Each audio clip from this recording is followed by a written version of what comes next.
Hey guys আবারও চলে এলাম একটা নতুন ভিডিও নিয়ে। তোমরা দেখতে থাকো। আজ করব পটেটো বলস। তো আজকে ভিডিও হতে চলেছে পিৎজা। তো চলো আলুগুলো ভালো করে গ্রেট করে নিতে হবে।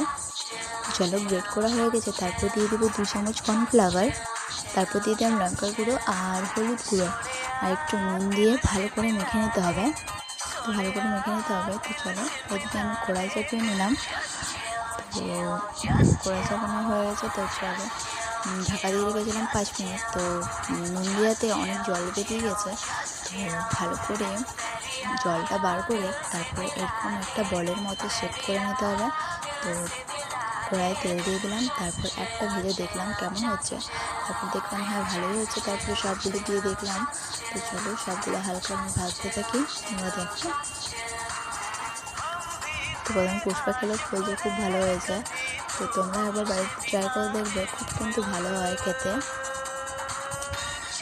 তো চলো ভিডিওটা এইটুকুই, ভালো লাগলে লাইক কমেন্ট শেয়ার করে দিও।